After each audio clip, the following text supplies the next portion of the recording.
नमस्कार दोस्तों, स्वागत है आपके अपने चैनल राजीव कॉम्पिटिटिव क्लासेस में। दोस्तों यहाँ पर इस समय की सबसे बड़ी अपडेट आई है निकल कर। देखिए दोस्तों, क्या है इस समय की सबसे बड़ी अपडेट, ये हम सबसे पहले जानने की प्रयास करते हैं। सबसे पहले ये बात बता देना चाहता हूँ कि जो आपका भारत सरकार गवर्नमेंट ऑफ इंडिया है, उनका मतलब प्रकाशन गजट के बारे में यह वीडियो है। क्या प्रकाशन है, देखिए यहाँ पर सबसे पहले एक बात बता देना चाहता हूँ कि एक आरटीआई से मांगी गई सूचना से पता चला है कि एनआईओएस डीएलएड का गजट प्रकाशन के लिए भारत सरकार के प्रकाशन विभाग को संबंधित विभाग द्वारा निर्धारित फीस को जमा नहीं किया गया, जिसके कारण गजट का प्रकाशन नहीं हुआ, जिसका परिणाम आज 14 लाख छात्र एनआईओएस डीएलएड छात्र को मिला है। दोस्तों यहाँ पर इस समय की सबसे बड़ी अपडेट निकल के आई है कि आपका जो गजट था, यानी आपको पता ही है कि जो एनआईओएस डीएलएड के अभ्यर्थी थे वो तमाम हाई कोर्ट में क्या हुआ था कि वो केस जीत गए थे, लेकिन जब सुप्रीम कोर्ट गया तो वहां पर क्या हुआ कि सुप्रीम कोर्ट में केस हार गए एनआईओएस डीएलएड साथी। तो यहाँ पर अभ्यर्थी गजट का मांगने का प्रयास कर रहे थे बहुत दिन से।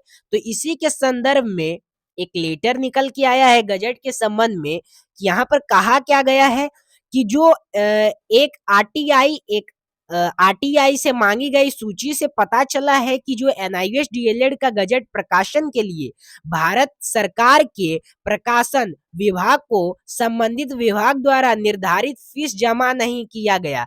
यानी निर्धारित फीस जब एनआईओएस डीएलएड साथी का जब क्या किया कराया जा रहा था, जब उस समय इन लोगों का कोर्स कराया जा रहा था, तो उस समय फीस नहीं जमा करने के कारण इन लोगों का गजट प्रकाशित नहीं किया गया, जिसका परिणाम आज तमाम पूरे भारत में 14 लाख हर राज्य से आदमी यह कोर्स किए थे और आज तमाम पूरे भारत में 14 लाख एनआईओएस डीएलएड साथी को यह परिणाम मिला है। तो यहाँ पर देख लो, हिंदी में सबसे पहले समझ लेते हैं, ठीक है। यहाँ पर इंग्लिश में है, मैं हिंदी में आपको बता देता हूँ क्योंकि हिंदी में अच्छे से आपको समझ में आएगा। यहाँ पर बात आता है दोस्तों कि भारत सरकार गवर्नमेंट ऑफ इंडिया प्रकाशन विभाग, ठीक है, यहाँ पर डिपार्टमेंट ऑफ पब्लिकेशन, ठीक है दोस्तों, यहाँ पर सिविल, यहाँ पर सिविल लाइन्स दिल्ली है, ठीक है, यहाँ पर दिल्ली है 110054, यहाँ पर इनके द्वारा है, वेबसाइट इनका यह है, ईमेल यह है, ठीक है। तो फाइल संख्या इतना है, दिनांक 8/1/2024 को यह किया गया, मतलब प्रकाशित किया गया दोस्तों।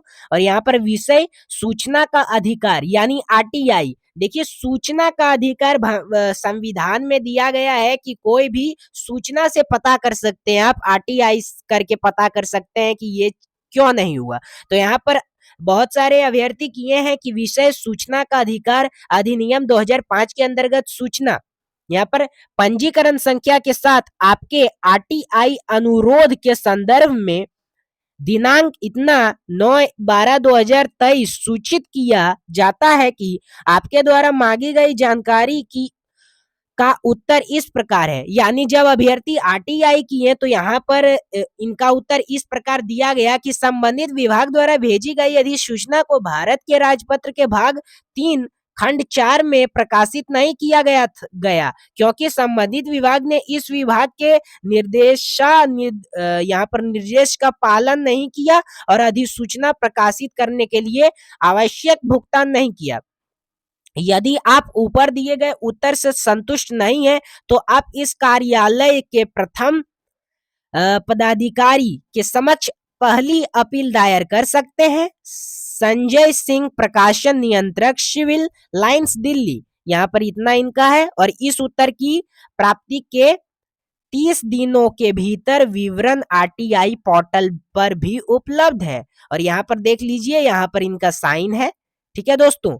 यानी कहा ना कहा गया है कि जो यहाँ पर ये जो आपका गजट के बारे में बहुत सारे अभ्यर्थी आरटीआई किए थे और उनसे पता चला है, जो इसमें लिखा था वो मैंने आपको बता दिया।